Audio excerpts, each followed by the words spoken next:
I want to introduce to you this symbol. Has anyone seen this before? Outside of my classes, for me, yeah. What I like to do in workshops, I like to give people things that are not easily available. Because you can go online and find the meanings of all the planets and all the signs, and there's so many intro books to astrology and tarot, and we're going to get into that stuff too. But I want to give you what's not easily found, like the core stuff. Because the core stuff is usually sometimes older and deeper and more fun, and then it makes astrology and tarot something bigger than you might expect. Okay. So the tetractys is a bridge, is a model of a bridge between what we experience as finite and what we intuit as infinite.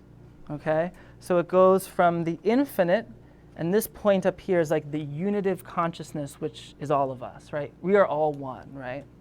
So we are all one is only like a toxic spiritual bypassing if you don't actually believe it, right? Oh shit. Notice what emotions came up there. But I mean this, it sounds crazy unless you actually experience it. And so you either experience it or you don't. It's like, and that's what I mean, there's not beliefs, there's just experiences here. So all these mystics are trying to get to the state of unitive, a perfect merging with the cosmos, with everything, with oceanic, boundless awareness. That's the one point up here. But some people might call this Brahman, or the source, or the universe, or God, or there's many different names for this, okay? The process from which that unitive awareness becomes this experience is the creative process, is manifestation. And so we normally conceptualize that as moving downwards. If we're using height as a hierarchy, we're moving downwards into manifestation. You do this all the time. You're here because you did this. Somewhere up here you said, I want to go to Anahata's purpose. I want to experience this. You got a ticket, you did a thing, and now you're here in this moment. So you manifested this, right? So all law of attraction, all manifestation, it's like the leftovers of the Hermetic philosophy pretty much, which is just consciousness, which is just manifestation. And so that is, that's the bridge that we're looking at. How do we manifest? We go downwards. We put things out into the universe, we receive them, yay, we got the yummy cookie, whatever. Now, the opposite of that is mysticism. I'll be with you one moment. Mysticism is the ascent back into oneness. So when we start leaving behind our manifestations, when we go inward and we start to rise up slowly back into our true selves and ultimately unitive consciousness awareness. So that's going upwards. Neither one is good or bad. It's just a two-way street, okay? Makes sense? Cool, question? This is called the tetractys, Tetractys. It was a sacred symbol in the Pythagorean mystery school. Pythagoras was like the OG grandfather of philosophy, and a lot of his work has influenced Plato, who influenced the Neoplatonists, who influenced the Kabbalists, who influenced the Renaissance, who influenced the occult revival, who influenced the New Age, who influenced this moment right here. So it all comes from somewhere. So I wanted to start kind of late. I like going as late. You know, we like to fetishize the old. So I was like, let's go 600 BC, Pythagoras. But also no one talk. I love a good dot, you know? I just love dots. So maybe that's it, I don't know. But it's like, this is really the grandfather of all occult symbolism. And a lot of occult symbolism, whether it's Masonic or this or whatever, is like talking about consciousness and ways to manipulate consciousness to get what you want or not suffer. Those are the two big things in this type of work. Cool. Now, how does this happen? So let's create a universe. So what happens is, and the story I'm going to tell you can see mirrored in a lot of different things, but I'm going to propose to you this story. So there's this unitive awareness, this one consciousness. But there is no consciousness because to only have one consciousness, it can't conceive of itself because the second that it does, it's two, right? The moment that it says, oh, I exist, whoa, I exist, then there's an I. But then it's like, who's looking at the I? Who's conceiving of the existence? then you're in 2. Does that make sense? Oh, yeah. Oh, yeah, we're going there. Yeah. By the way, that is, if you take anything away from my classes, that is the best thing to take away. Because if you can, whatever you're doing, pull back into who is observing me experiencing this, you will be right in the center of the Wheel of Fortune as it revolves around you, which is the mystical quest. Now, some people say this is prayer. Some people say this is meditation. It's all the same. Now, the moment that infinite self says, oh shit, I exist, there's an existence, there's an object existing, and the subject experiencing, conceiving that existence. That is the 2. And that is the separation, the first fold, the first separation in reality of observer and observed. So it's like if consciousness, if the universe was a plane, a sheet of paper, and you were making origami, the infinite consciousness would fold itself, and there would be 2 layers. That's observer and observed. And then it would continue to fold itself into all the beautiful detail that is our lives today. Okay? Nice metaphor, right? Brain wrinkle. That's meta. Did you see? It's like cellular. It's like 2 cells splitting. Yeah, 2 cells splitting, absolutely. So how does this continue? Well, the moment that the self, the ultimate self, the source, the universe, conceives of itself and creates an observer and an observed, the moment that there is a relationship between those 2 things, oh shit, there's a third thing. Do you see how it's mutually arising? There is a mysterious observer of the observed and the observer themselves. So what's happening is now there's an observation of a relationship, which requires 3. Yeah? That's the secret of 3. And that's the Trinity and the Triad and all things to do with 3. And we're starting to get into astrology now. But I'm going to link that later.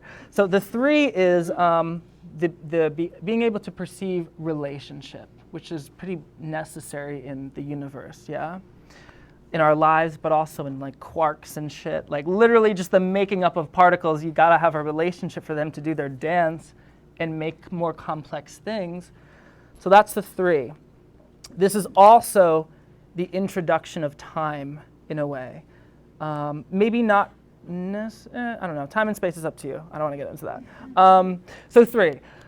3 becomes 4 in a moment where the relationship, viewing the relationship goes outside of itself, and there's a complication. Now, the mystery of 3 acting upon 4 is a huge occult mystery, and it has to do with the dying god and Osiris and a lot of stuff about death and rebirth that I don't know if I'll get into, maybe I will in a second, but it has to do with the hanged man and the empress and incarnation. And the 3 acting upon the 4 is the moment of, oh, there's so much complication in the universe, beautiful complication, that we have to go in and out of it. We have to keep changing forms. And in order to do that, there is birth and death. There is constant shifting, right, all the time. And we're all in the soup of this shifting. And that constant shifting, which we label as time or life or ego or self, we put a matrix of meaning onto this constant shifting, right? There's a Joe, there's all of you. That is the realm of 4, and that's the 4 elements, and that's our stability in our normal worlds, okay? I know that one was a little, and to be honest, I don't fully understand this yet. I'm still very much exploring this, but the best way I can try to communicate my understanding of this is the relationship between how we have an observer, an observed, and the faculty of observation. Okay, that creates a feedback loop, all right? So if we're having a conversation, I get a sense of who I am based on how you react to me. This is psychologically proven in studies. Like your reaction to me will suggest ways for me to act, which will further suggest ways for you to act even in this moment, right? Yeah, and it's a feedback loop. So there's a me, there's a you, and then there's the loop. Now that unit, that 3 that's happening, that dance that is happening, multiplied by 1,000,000 exponentially is represented by the 4. And that dance that we're doing right now, if you take that and put it in a whole world, you get human civilization, okay? Because that's what it is. There's always a dance between self, other, and the dance that we're doing, right? Culturally, psychologically, energetically, every way, yeah? Have I lost anyone? Cool. Now that's represented by 4 because what's happening is it's the 3, the 1, the 2, and the dance, the 3 acting upon something else, which is the possibility outside of us. So when we have this dance of 3, all of your viewership on us is the 4th mystery, and that is how we build society and how we build TikTok and how we build magic and all these things. This 3 plus 1 is huge. It's in everywhere, like everything really. It's like the 4 elements. Earth is actually a little bit lower than fire, water, and air. Fire and water and air kind of dance in Earth, in this system, in Kabbalah and Hermeticism, not in all the systems. But yeah, like the Holy Trinity. I work with all religions, all philosophies. Like, how is the Father, the Son, and the Holy Spirit 3 but 1? It's all about this 3 in 1, right? I love including different, because I can see people register different things from different nomenclatures that I use. So I use a lot of words. So I'm sorry if anything is triggering, but look, all this shit is 1, and you gotta, I don't know. The Bible's a spell book. You gotta let go of your shit. Sorry, it's freaking powerful. There's a lot of cool shit in there. You don't have to read it. I barely read it, but there's some cool stuff. I mean, anything's a spell book. It's 2022. Come on. Okay, so I'm really happy we did that dance. So yeah, and that what I just explained is what happens whenever you manifest something. You go from consciousness to observer and observed, to the dance of observation with those 2, to what's outside of that, the 3 in 1. And that is how you manifest. And conversely, that is how you, and I don't mean to sound like a weird guru about this, but this is how you ascend. In yoga, in all different practices, you begin to let go of who you think you are in society, and then you begin to, once you let go of that, you are faced with, oh my God, there's just an observer, and what I'm observing, and the faculty of observation, right? And then you're in there for a little bit, and that's, kind of meditation. Then you go deeper into meditation, and it's like, oh, there's just what I'm observing. There's just a line of concentration. In yoga, this is called dhyana.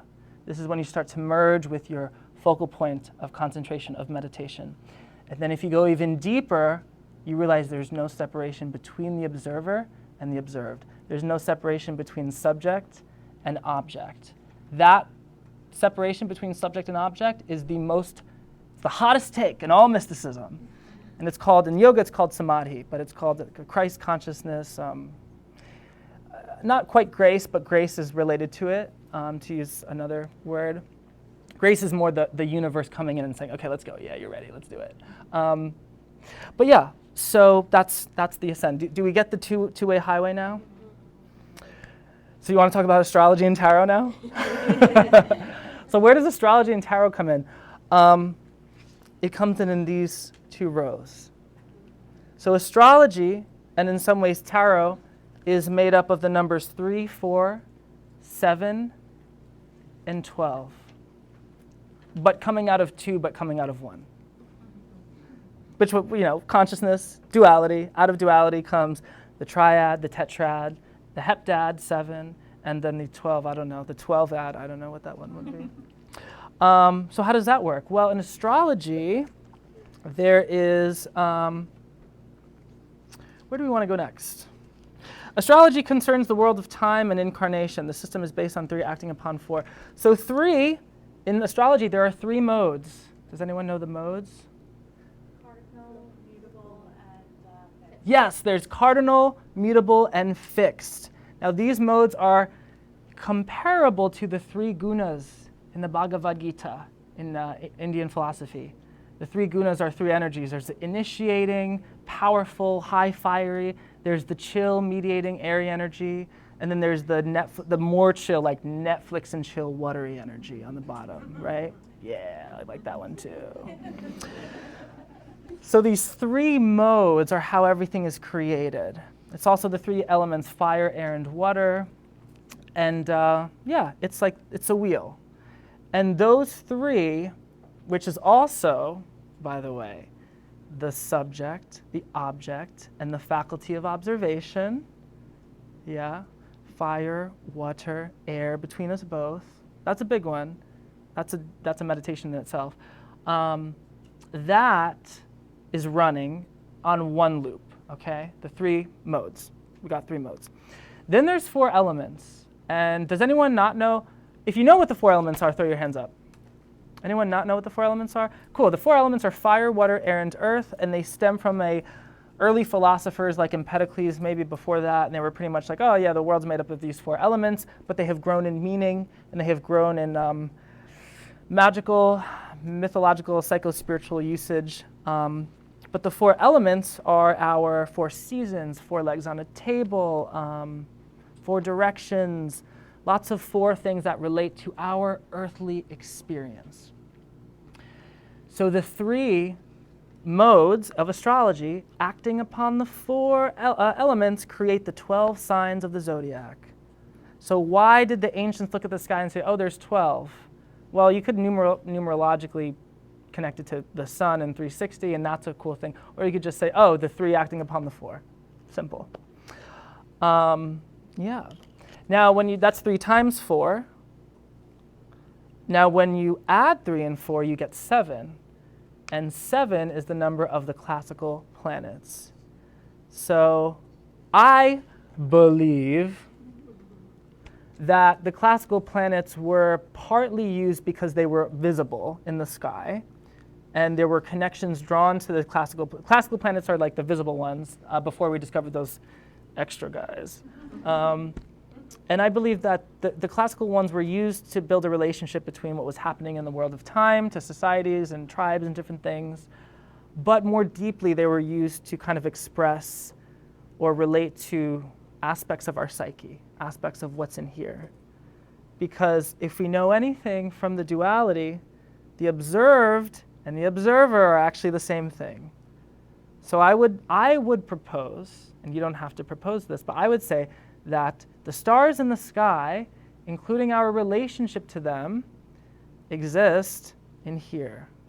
Would the stars exist without us perceiving them? Maybe, but they wouldn't be stars because we're the ones that says they're stars. Yeah? See how we're already mutually arising with the universe? That's a whole nother side quest meditation for As Above, So Below. It all happens here.